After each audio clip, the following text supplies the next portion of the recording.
At this time, I would like to hand over the conference to Mr. Srivastava. Thank you, and over to you, sir. Thank you. A very good afternoon, ladies and gentlemen, and I hope that you are all keeping well and staying safe.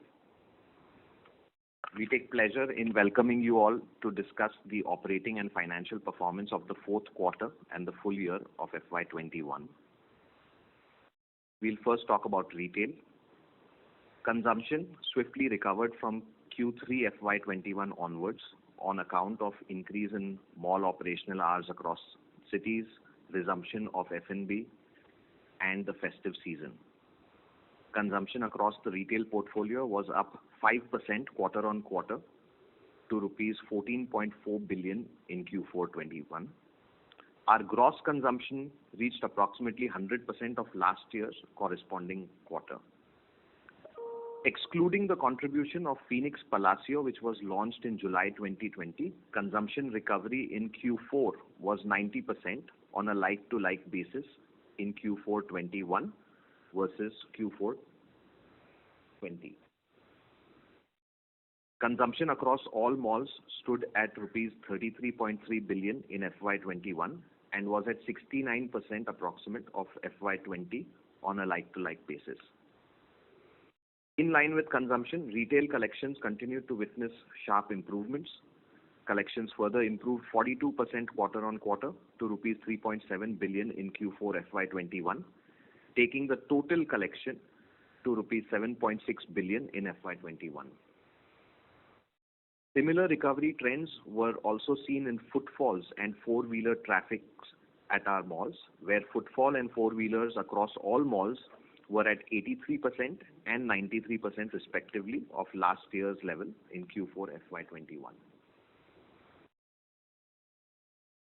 The commercial office business for FY21, commercial office revenues were at 98% of last year at rupees 1,115 million. Our commercial office portfolio continues to remain resilient. Collection efficiency for commercial portfolio was in excess of 90%. Fountainhead Tower 2, with leasable area of 250,000 square feet approximately, is expected to start contributing to the revenue from July 21. Fountainhead Tower 1 in Pune has a leased occupancy of approximately 95% and is fully operational. Work at Fountainhead Tower 3 in Pune is on course and nearing completion. Art Guild House in Mumbai has a leased occupancy of 76% as of March 2021. Talk about our residential business. We have witnessed strong traction in residential sales, mainly led by the reconfiguration of our Kessaku property into smaller units and the robust demand for ready-to-move-in inventory. We sold and registered agreements for inventory worth rupees 630 million during Q4 FY21 and rupees 1,725 million during FY21. We also recorded additional sales of rupees 325 million during FY21, for which registration is yet to be completed, which will take our cumulative sales figure to rupees 2,050 million during FY21. To talk about our hotels. Our hotels had started witnessing early signs of recovery led by social events, staycations. However, we expect operating performance to remain subdued in the near term due to lockdowns. We continue to report a positive EBITDA at our property level, led by our steps to bring in cost efficiencies. We have also taken up certain projects to overhaul food and beverage offering and the banquet services at the St. Regis in Mumbai, which we should be able to capitalize on post-COVID recovery. Our confidence is high that social events in the second half of this year will contribute significantly to the recovery. Besides the operational update, I am also pleased to announce the expansion of our partnership with CPP Investments. We are partnering with CPP for development of a retail-led mixed-use project on the recently acquired land parcel in Alipore, Kolkata. Just to recap, our subsidiary, Mindstone Mall Developers, 100% subsidiary of Phoenix Mills Limited, had acquired this 7.48-acre land parcel in February 2021. Mindstone intends to develop a retail development of approximately 1 million square feet chargeable area on this land parcel in the first phase. As you may have read in our joint press release, CPP Investments has committed to invest up to rupees 5,600 million in Mindstone. In tranche 1, CPP will bring in rupees 1,800 million for an initial stake of 31.03% on the first closing on a fully diluted basis. Upon receipt of construction approvals, CPPIB will further bring in rupees 2,040 million, taking its aggregate stake in Mindstone Mall Developers to 49% on a fully diluted basis. We are taking a conservative approach for now on leveraging in this development project, and both CPP and PML are committed to additional equity infusion to fund the construction phase as well. Like in our earlier alliance with CPP, Market City Resources, a 100% subsidiary, will see several fee streams from Mindstone, such as property management, leasing fees, and development management fees. Phoenix Mills Limited and CPP Investments are also extending their commitment to the existing joint venture at Bangalore. We have agreed to invest collectively up to rupees 8 billion in our joint venture entity, Island Star Mall Developers, in tranches as required in the ratio of our respective shareholding. The idea is to reduce dependency on construction finance availability in the under development projects. The alliance was formed in 2017 to develop, own and operate retail-led mixed-use developments across India, where Phoenix Market City in Whitefield, Bangalore served as the seed asset for the alliance. In addition to owning and operating Phoenix Market City, Island Star Mall Developers owns and is currently developing under subsidiaries 3 retail-led mixed-use projects at Wakad in Pune, Hebbal in Bangalore, and at Indore. A quick update on our previously announced transaction with the government of Singapore, that is GIC. We are in the final stages of due diligence completion and negotiations, and we expect to announce the closure sometime in this quarter. I will now request our Deputy CFO, Mr. Varun Parwal, to update you on the financial performance of the company. Thank you. Thank you, Shishir. Good afternoon, ladies and gentlemen. Thank you for joining us on this call.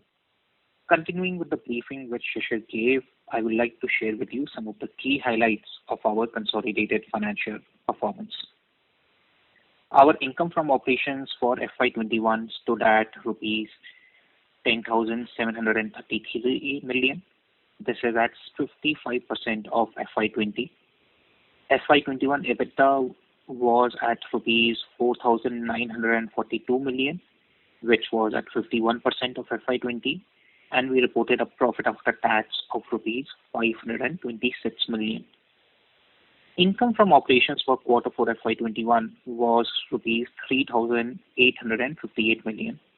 This was at 97% of quarter 4 FY20. Our EBITDA for Q4 FY21 stood at rupees 1,734 million, which is at 85% of quarter 4 FY20.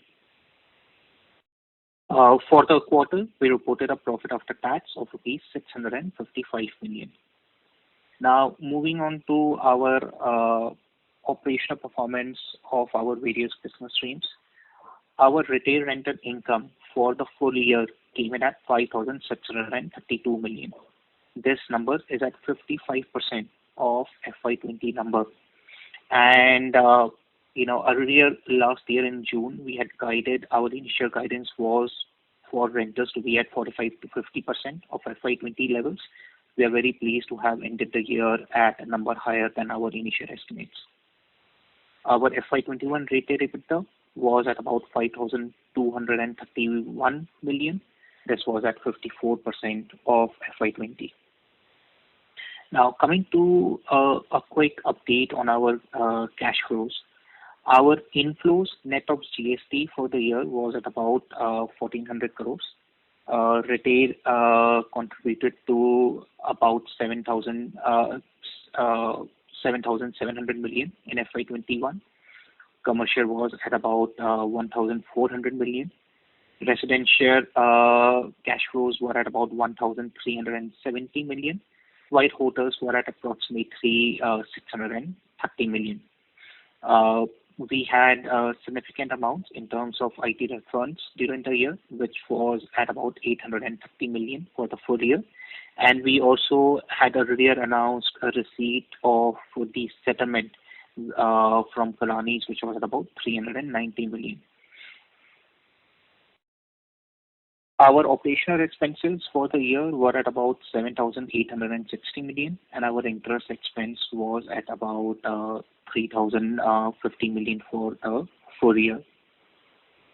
Overall, we had an operational free cash flow of approximately 3,000 million for FY21. This is before capex and principal repayment. For FY21, our capex for the year was 3,460 million, and in quarter 4 this number was at about 1,073 million. We have also completed principal repayments of 3,530 million during FY21. As you would have seen in our presentation, our consolidated debt was at approximately 345 billion as on 31st March. And there was a very modest increase compared to where we were at the end of quarter 3 FY21. Adjusted for Phoenix share of debt and the cash that we have on books at a standalone entity level, we are net debt positive, and at a consolidated level, our net debt stands at about 27,000 million. We have been working diligently to reduce our cost of borrowing.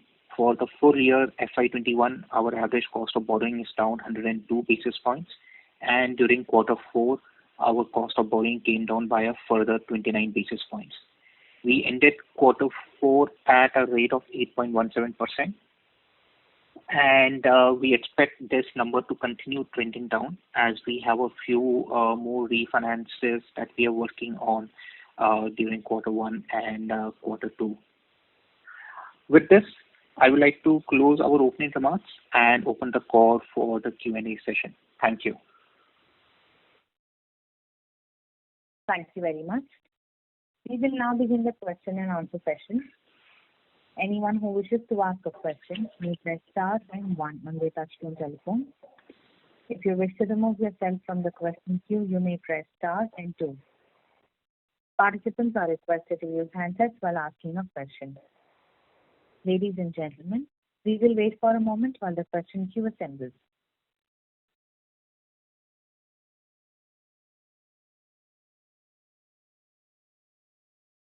The first question is from the line of Kunal Lakhani from CLSA. Please go ahead. Yeah, hi, good afternoon. Just wanted to understand what is the utilization of the infusion of 384 crores in Kolkata SPV, because I'm trying to understand the land is paid for and the construction would largely be funded by debt. So, like, do you plan to acquire new projects in this SPV, or just want to understand the utilization? No, thank you for your question. We have paid approximately 310 crore or thereabouts plus stamp duty for the land acquisition. The way we have structured this transaction is that Phoenix Mills Limited will receive about 150 crore back from this SPV once the infusion comes in from CPP. The balance funds will be utilized towards construction. As I had mentioned, we are keen to fund a significant part of construction through our equity Infusion itself and not be highly dependent on construction finance. And if we choose to draw down construction finance, it will only be towards the later stage of construction at this asset. Okay, sure. Just also wanted to understand, like, why put this separately? Because essentially, like, after the fund infusion in both the earlier CPPIB JV, the Island Star JV, and the Kolkata JV, essentially the stakes would be very similar. So why not, put Kolkata under the same Island Star JV? Well, Phoenix acquired Calcutta under an SPV, and we've decided to, and CPP has come and invested in that entity directly. It's not quite efficient to create multiple layers by moving this particular SPV under Island Star and fund Island Star. So there is no change in the commercial terms nor in the management of this JV as opposed to the ISML JV. There is not any material difference there. Okay, sure. And secondly, Shishir, we have liquidity of about 1,000 odd crores currently, and then this 800 crore infusion in Island Star, and this again another infusion in Kolkata SPV, and then the GIC platform would add anywhere between 1,000 to 2,000 odd crores. A few years back we had the target of doubling our retail footprint. But with this kind of liquidity, what is our vision, or say the target for the next 5 to 7 years? We stay focused on what we have, stated as our objective. We had stated that by FY 23-24, we will have an operational retail GLA of about 12 million square feet, and commercial office GLA of about 6 odd million square feet. So we are well on track to achieve that. We had also stated that beyond FY 24, we want to continue to deliver 1 million square feet of retail GLA every year. So Calcutta forms the first million that will probably become operational in FY 25 or thereabouts. So we are well on track to deliver our stated goal, and this liquidity is only firepower to achieve that, and also to ensure that our projects under development continue to stay funded and on track. But wouldn't our existing project that we have acquired so far, including the Kolkata projects, will get us to these numbers? So I'm just trying to understand this liquidity. I mean, essentially, all of it will not go towards funding the construction cost. Considering cost of equity is a lot more expensive than the cost of borrowing here. So I'm just trying to understand where will this? I'm assuming bulk of this equity infusion should ideally go towards new project acquisitions. You're absolutely right. We have a fairly sizable project at Lower Parel, which we have discussed in the past with investors as well, which is called Phoenix Rise, and this gives us the firepower to undertake that development and proceed with paying the premiums and getting the plans approved. So the money is already, the liquidity that we have at Phoenix at the consolidated level as well is already earmarked for growth capital, and some of it, of course, is going to be deployed towards ongoing projects as well. Sure, thanks. And last one from my side, just can you update on the rent negotiations that you are currently doing with the retailers? Anticipating there'll be some easing from 1st of June onwards in some states at least. So, like we did last year, we have taken the decision not to, at a stage when the mall is not operating and stores are not operating, it's not the correct time for us to engage with retailers in a negotiation when there's uncertainty. I think we will follow the same approach as we did last year. When there is visibility of each mall opening up, that's the point in time when the stores commence trading. That's the time to get into a commercial negotiation and arrive at an understanding. This time around, of course, things are, while I would say that the impact of the second wave has been huge, the circumstances are different. I think there is a high level of confidence with consumption bouncing back, and us having seen that already in the last quarter of FY21. So I think retailers and ourselves are more confident about the bounce back, and we'll be able to arrive at a mutually acceptable commercial negotiation. Sure. And lastly, just a data point, what will be a monthly cash burn currently? Across entities. Consolidated level. Kunal, Varun this side. I think at this point in time, given the strong cash flows that we had from our retail in quarter 4, we were actually net cash positive. That's end of March, right? I mean, I'm asking in terms of April and May, like what would be a cash burn currently?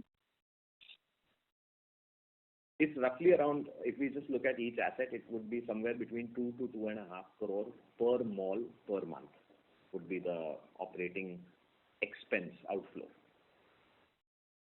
Great. That's very helpful. Thanks a lot and all the best. And just to further expand on that, it's about 25 to 30% of normal operating expense during operations. Great. Thanks again. Thank you. Thank you. A reminder to the participants, anyone who wishes to ask a question, press star and 1 now. The next question is from the line of Puneet from HSBC. Please go ahead. Yeah, thank you so much and good afternoon.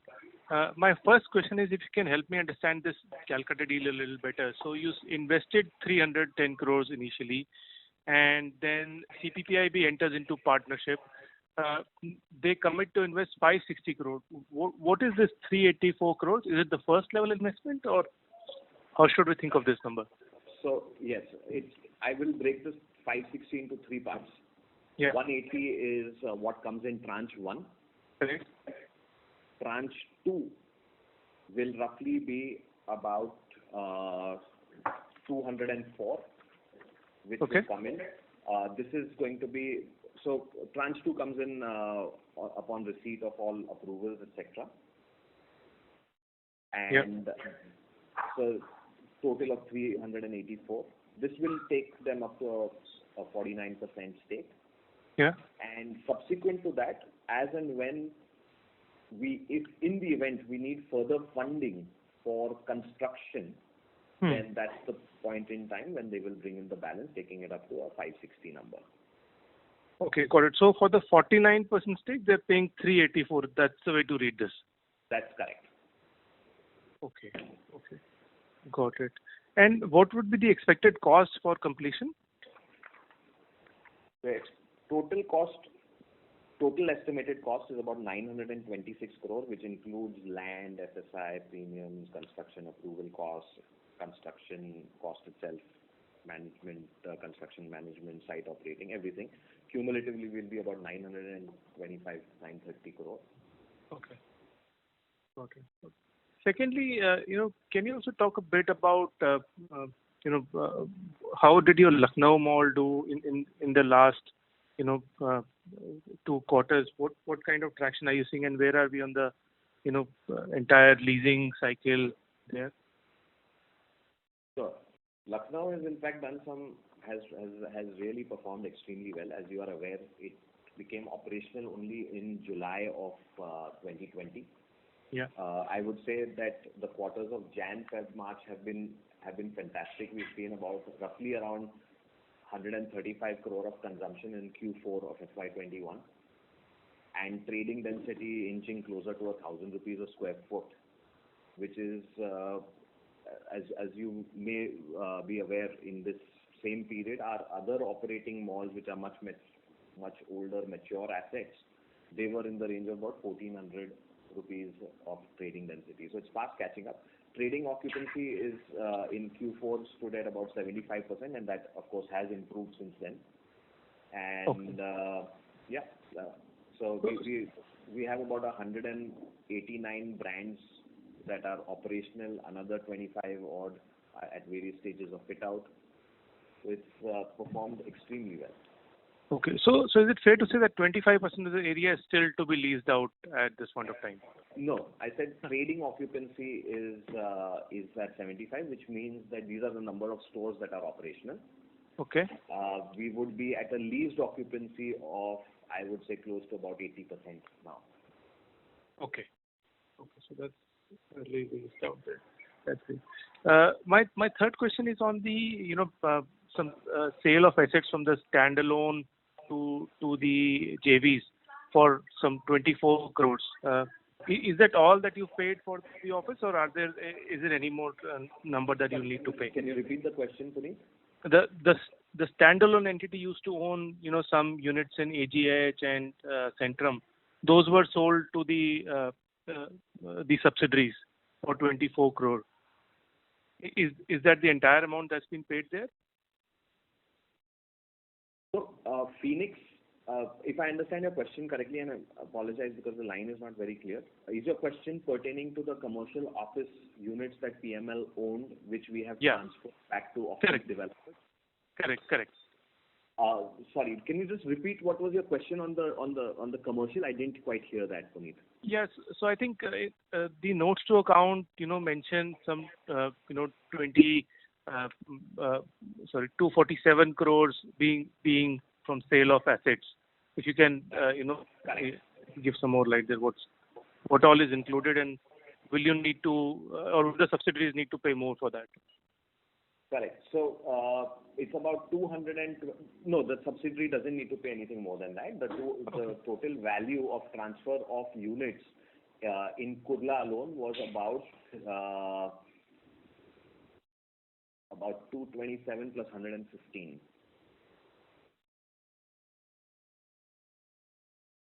Yeah, about 341 crore or thereabouts is the total value at which these units have been transferred back to the SPV. Okay. And 247 crore is the profit recognized on these.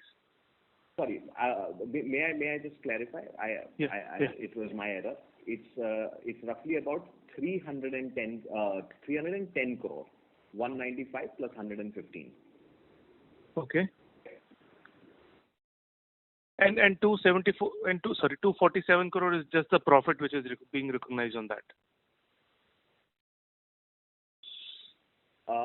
Profit being recognized on this will roughly be about 85 crore. I'm not too sure what is this number that you are referring to. So it's notes to account point number 5 for standalone financials. Just give me one moment and we'll give you the breakup. Sure.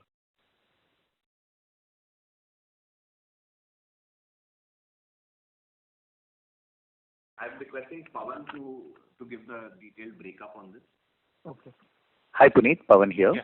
Hi. So, Puneet, this transaction was carried out in the third quarter, where units which were owned by PML in our Kurla office property, Centrum and AGH, were sold to the SPV ODPL.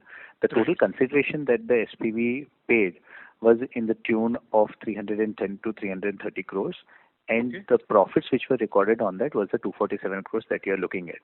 But from income tax perspective, the taxation is not on 247 crores because, of course, these were all legacy units and there is a indexation which will be available to the same.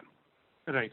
And there is nothing more that SPVs need to pay, right? So that's the final amount. This is fully paid. This is fully paid, and the registration and transfer is also complete. My apologies. One slight correction. The consideration has been finalized and fixed, and the registration is complete. However, as part of certain transactions, etc., which is going to take place, the transfer of funds will happen in due course. Okay, so that's not yet a part of cash. Was effective from 1st January 2021. Okay, got it. Understood. My next question, Shishir, is more slightly on the strategy side, right? So you bought land and you monetized immediately. Should we think it's more of a de-risking strategy rather than a asset monetization strategy? At this stage, I would say it does look like a de-risking strategy. However, this Calcutta acquisition has been underway well before COVID, and we concluded the acquisition only in January this year. Right. But even prior to COVID, we were we were looking at bringing in a partner at that point in time, who would come in as a financial investor and participate in that asset. I would say to a small extent, it was driven by the idea of de-risking this project, Right. in terms of equity funding, but also it was to monetize at an early stage in a new geography where we'll be able to bring in a partner who also brings a lot of expertise and experience to the development. Got it. Got it. That's all from my side. Thank you so much and all the best. Thank you. Thank you.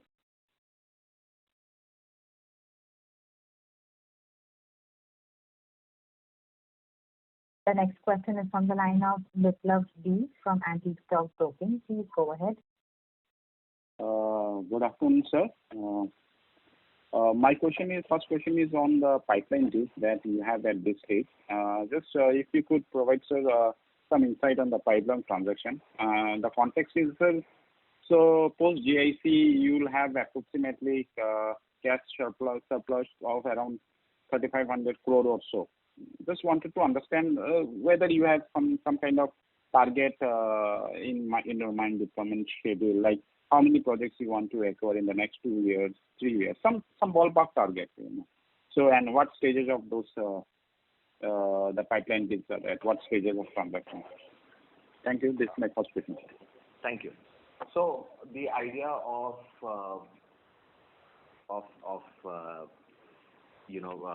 creating this cash at the console level is to look at growth opportunities and to plow back some funds as and when required in projects which are currently under development. We have in pipeline, of course, we have this possibly one of Mumbai's best commercial center coming up at our flagship property in Lower Parel, where which is a sizable project of roughly about 1.2 million square feet of FAR. And so that's something that we have clearly on the anvil, and we will update once we embark on the project. After we get approvals, we'll update everyone on that. We are looking at a few acquisition opportunities. These would be under the potential JV that once we form it with GIC, and also otherwise. So I would say that for the moment we would have a visibility, or we have the ability to deploy about 1,000 crore in the Lower Parel project, expand the new project Rise, and then we will share with you as we look at, as we crystallize any further acquisitions. Okay, sir. Sir, just Lower Parel would be mixed, right? Retail plus commercial. That's what I recall. That's right. That's okay. Sir, my second question is on your strategy. We have been seeing for the past 2-3 quarters, residential sector has been showing strong performance across the market, and you also have some business in residential in one Bangalore West and Kasaragod. So just trying to understand whether any change in business strategy as everybody is projecting a residential growth momentum in the next few years, and how does Phoenix whether Phoenix have any intention to go aggressive in residential, such as say one example could be immediately launching new towers or acquiring new projects for residential. Anything on residential, or you are content with executing the existing? Yeah, at present, our strategy continues to remain to be focused on expanding retail and commercial office vertical. You are right, we are seeing very strong traction in residential in our project in Bangalore, but for the present, we are not looking at expansion in that vertical. Okay, sir. Thank you, sir. I'll come back in with you. Thank you. Thank you. The next question is from the line of Atul Tiwari from Citigroup. Please go ahead. Yes, sir. Thanks a lot. So just 2 questions. So on your retail rental income for FY22. Would it be possible to share any broad idea how much of, say, FY21 or FY20, what percentage of that we could do in FY22? Like last year, you had broadly guided that it should be half. And I know things are uncertain and malls are yet to open, but broadly speaking, could it be like 80-90% of normal run rate or lower than that? Any rough comment on that? See, I think I would hesitate to comment on what will be the impact for the period of lockdown, because that is something which we will only discuss with retailers once we reopen the malls. But if we simply look at the consumption trajectory that we saw in the last quarter of FY21, I would like to believe that once our malls reopen within, say, 40 days, we should start hitting the consumption trajectory of FY20. And really that is the proof of the pudding. And that will result in us going back to stabilized rentals of FY20 with perhaps some escalations in a few cases. Okay, yeah, so that's helpful. And so my last question is again on this Kolkata JV with the CPPIB. So this is different from what we had in the case of Island Star Mall developers, because there, if I remember correctly, there was a largish amount committed, and the understanding was that SPV will kind of find opportunities in future to deploy that money. Until the time that money is not deployed, any new project will be first presented to that SPV, and then only parent company can do it. But Correct. Here it looks like it is just limited to one project, right? There is no such other arrangement to look for new opportunities. You're absolutely right. One can simply look at this as a further acquisition in that joint venture itself. Okay. And that's it. It's just structured as a separate entity, so we don't have multiple layers which become very inefficient going forward. Okay. So under this SPV, there is no commitment to deploy more money and look for other land parcels and so on. Yes. Okay. This transaction is limited to this specific development. I mean, of course, at a larger level, our partnership with CPPIB continues to grow. Okay, great. Thanks a lot. Thank you. Thank you. A reminder to the participants, anyone who wishes to ask a question will press star and one now. The next question is from the line of Mohit Agrawal from IIFL Securities. Please go ahead. Yeah, thanks for the opportunity.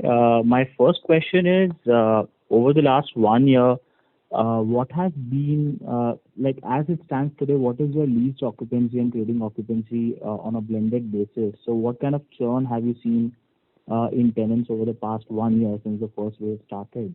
And which kind of tenants have actually moved out?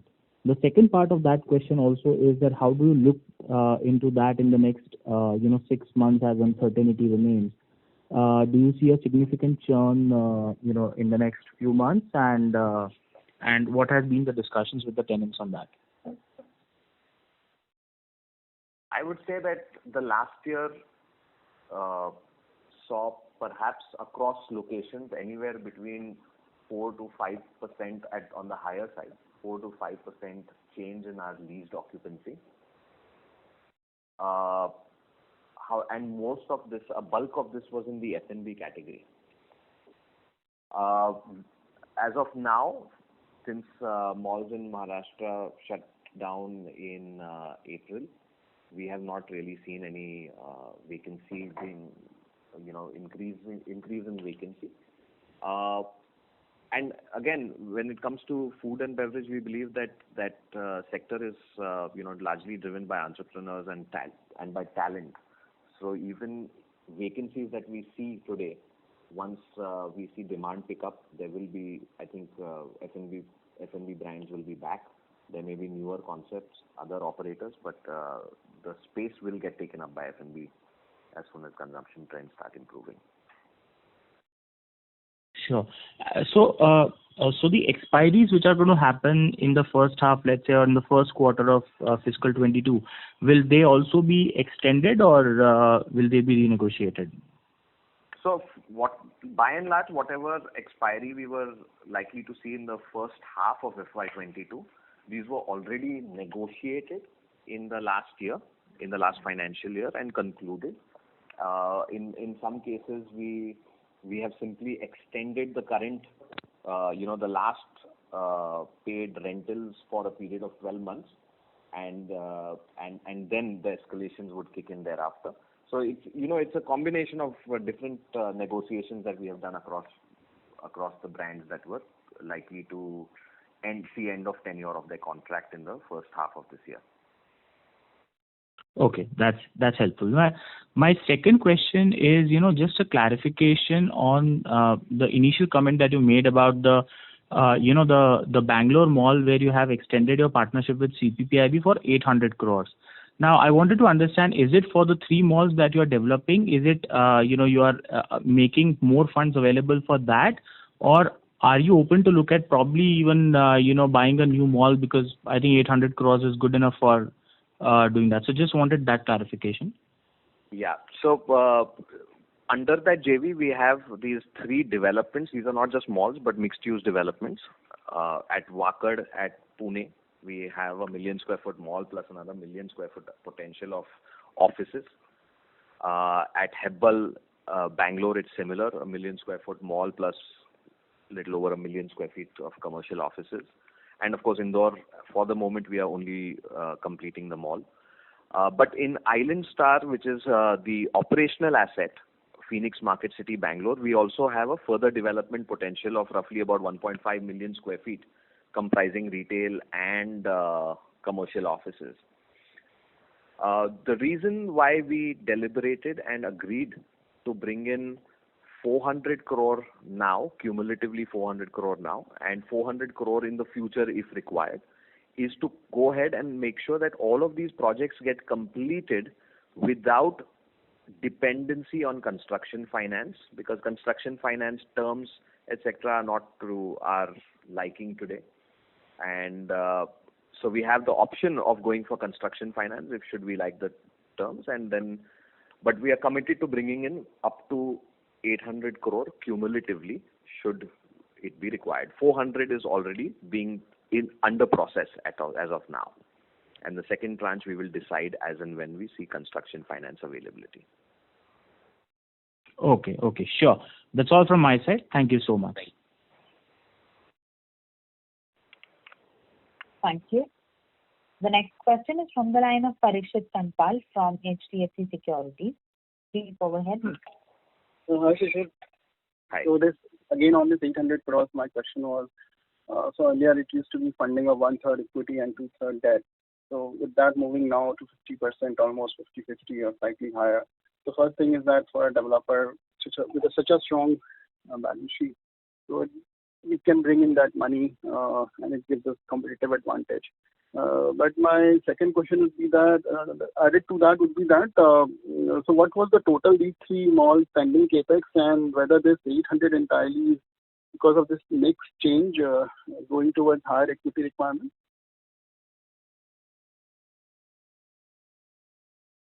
So I would say that, just give me one moment to respond to that.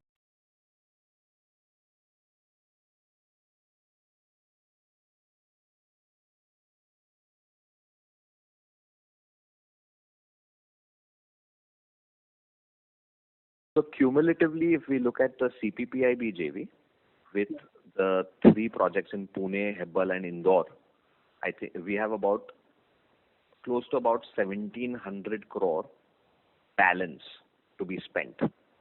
Okay. We have not drawn down any construction finance across any of these locations as of now. So the idea is that we will defer or back end the debt requirement as far as possible. Okay. So if you put this entire 800 in as equity, so what will be after completion of these assets? So what will be debt equity then? Makes total capex. So we've spent about 1,800 crore of as on date. I would say as on end of FY21, we've spent 1,800 and we have about 1,600 balance. So this 1,800 has been all equity. Another 800, if we do end up putting, it will take up our total equity infusion to about 2,600. That will leave 800 of construction finance drawn down in the last stages, which will get refinanced by an LRD as soon as these assets become operational. Okay. Okay. But that, I would say, is the worst case scenario. In the event we do not like the terms of construction finance presented and we end up bringing in the additional 400 crore. Otherwise, so I would say between 2,200 to 2,400 will be the total equity infusion in these assets. Isn't it a very inefficient way of capital allocation, because the cost of equity is much higher than cost of debt, and even for a company like yours, I mean, you can easily get anywhere about 45 to 50% of debt, even in current times when most of the other developers are struggling, even financially close the project. But with such a strong balance sheet, with just 23% of debt and about 73-74%. We've always followed a very prudent capital allocation. It's very important to understand that, you know, the stage when under development projects see stress is when you over leverage and your monthly outflow starts ballooning, right? Which is why I said that we are not saying that we are going to fund these projects entirely out of equity. It is a backup plan to ensure that in the event construction finance is not available and not available at our preferred terms, we have the firepower to continue funding these projects and see them through. You can see historically we have been very, very, I would say, efficient in leveraging all of our annuity generating assets at the right appropriate time by way of LRDs. So we continue to maintain a fine balance of leveraging. Our preference is to back-end construction finance. And more so in the current environment where construction finance terms are not really, I would say that banks have taken a very conservative view. So to just understand it better, so whatever excess cash you are having right now lying as idle cash, where you are not earning more than maybe 4%, 5% yield, so you extend this as loans and advances to the SPV, maybe at a slightly better yield to get a little better spread on that. So I would assume that this will not go entirely as pure equity, so there will be a mix of loans and advances and some equity, a small portion of equity, right? Correct. It may go as loans and advances to the subsidiaries from ISML. It helps you earn a better yield on your cash which is lying idle. So and maybe at a lower cost versus a banking finance. So that is what you're targeting to. So I got it now. Okay. So my second question is on the under construction assets. So how's the lease momentum? Have you started opening up those the areas for leasing? And what kind of momentum are you seeing there from the tenants? So if you can just give some perspective over there on the under construction assets, and approximately at what level of lease would be that approximately ballpark if you can provide? I would say that we had commenced leasing and then we put it on hold because of the environment. In this last month of lockdown, we've taken the opportunity to really initiate discussions with several of the brands, and I think the response that we are getting is very fantastic. I would hesitate to comment on how much we have leased each of these projects because as a strategy we had kept that on pause. But we are seeing a lot of traction, or rather we are seeing a lot of interest by retailers to expand into these city center locations that we are developing. Okay. And just the last question, now the Kolkata is done. So now in addition of business development, so obviously there are platforms. So besides that, you spoke about the Lower Parel property. So is there anything else in any new market, any new location, any brownfield expansion where you are in advanced stages? If you can give some color on what kind of opportunities lies in the market, that will be helpful. So there are certain, as we've always mentioned in the past, there are certain micro markets which are of significant interest to us, and we will continue to look for opportunities there. Kolkata was one which is now done. Hyderabad is another one where we would be very keen to look at a flag there. And then, of course, we believe that there is a lot of potential in Delhi and Gurgaon, so we'll continue to look for opportunities there. Chandigarh, perhaps. So there are quite a few cities where we continue to look for opportunities. Okay. Just lastly, one thing I noticed. To round that off, our focus remains to complete the projects that we have underway as of now, and we are certainly not deviating our focus from that. Also, I just want to give you a quick, I think we had last reported that Ahmedabad mall, Palladium Ahmedabad, was roughly at around 40% pre-leased. We've exceeded that. We are at about 50% now, and Hebbal Bangalore is now above 30% pre-leased. Above? 30. Okay, Hebbal Bangalore. Okay. And the Pune one? Pune one, we have just last month started the marketing of that project. And Indore? Indore as well. Indore, I would say, is at about 65% pre-leased as of now. So we had 65? 65, yeah. Oh, wow. Yeah, that we had kept on pause, and we've just, again, kicked that off again, the marketing there. Okay. Just lastly, I saw that in Chennai, there has been the consumption little bit underwhelming. So why is the reason why it's still not picking up there? It has not picked up in the fourth quarter also. Palladium Chennai. Yeah, well, actually, Chennai malls also opened later than other parts of the country. So I would say that they were trailing behind Chennai was trailing behind by about 2 months in terms of catch-up on consumption. Other cities, our malls commenced operations. In Maharashtra, we commenced operations in August, and Chennai was September sometime. Okay. Okay, thanks, Rishabh. That's all from my side. Thank you. The next question is from the line of Pulkit Patni from Goldman Sachs. Please go ahead. Sure. Thanks for taking my questions. Shishir, my first question is on Project Rise. Is it just going to be retail, or we plan to do some commercial also? It's going to be a mixed-use development, so it will comprise retail and commercial. We are evaluating multiple design options, but the retail could be anywhere between 2 lakh to 3.5 lakh, and commercial office could be anywhere between 1 million to 1.2 million. I thought the total was 1.2 million there. No, I'm talking about gross leasable area. Okay. So that's helpful. And you spoke about a number of about 1,000 crore as the total capex there. That's not exactly correct. I had said that about 1,000 crore of further expenses could be incurred over there, over and above the cost of land transfer. So the total project cost will certainly be a little higher than that. Sure. About 1,150 crore, 1,200 crore would be roughly the overall project cost. Okay. Thanks. And secondly, since we're going through the second wave, any thoughts on how the future of rental is likely to shape up? Do you see that revenue share now in rental agreements is going to be a lot higher? Any thoughts on how we should look at this for the next few years, or do you think it's going to remain status quo the way it has been? Pulkit, hi, this is Pawan.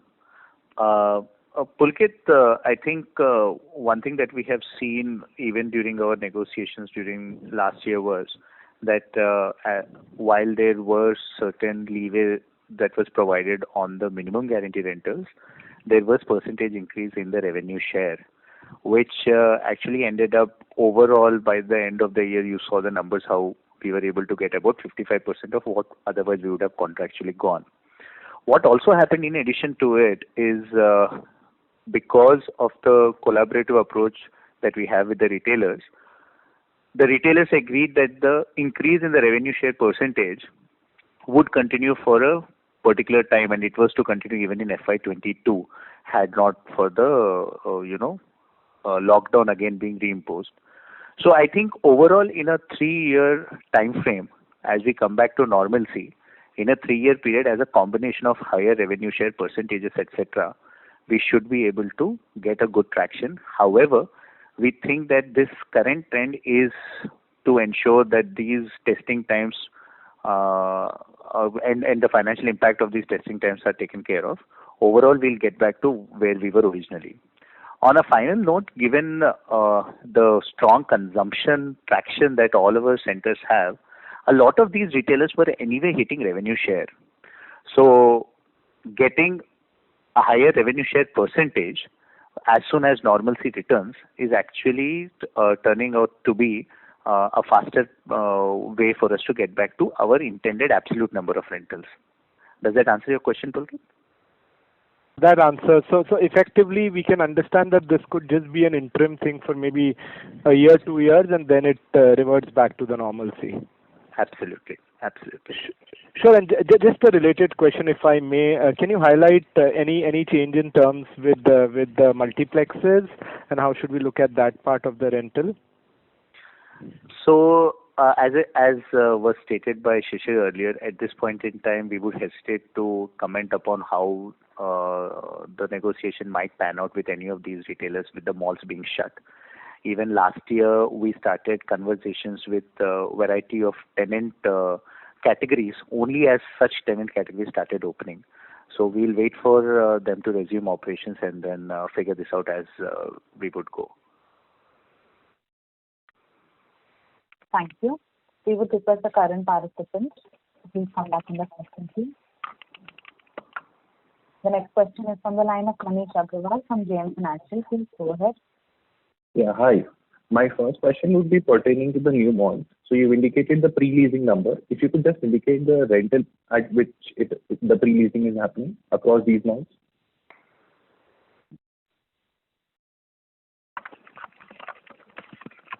We are expecting at Hebbal to achieve a weighted average rental once we've leased it out to be in the region of about 160 to 165 rupees.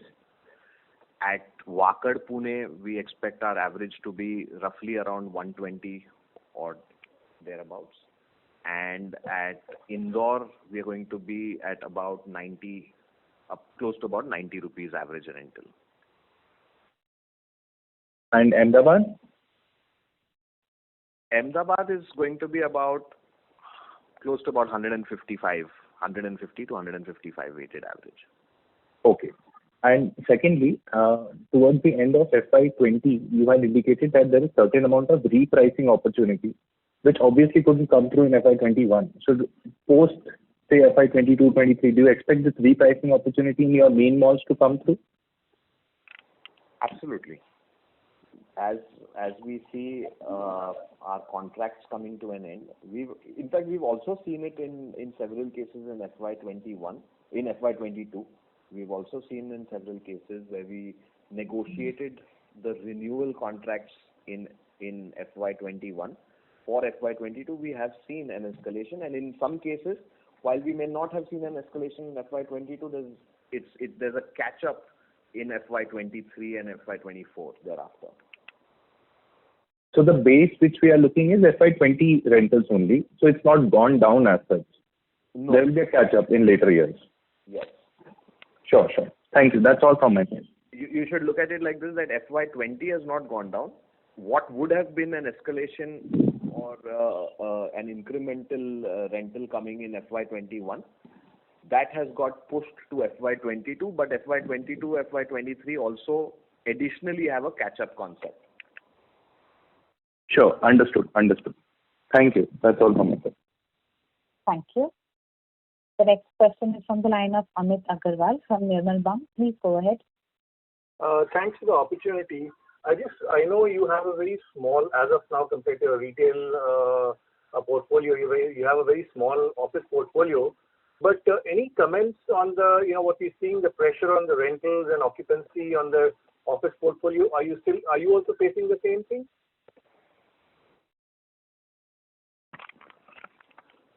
Sorry, may I request you to repeat your question again? My question basically pertains to the office portfolio. I do know it's a pretty small percentage of comparative compared to the retail, but what we've seen in other companies is that office portfolio right now is under pressure for last year or so because of COVID. So are you also feeling the same pressure in office portfolio in terms of rental and occupancies going off right now?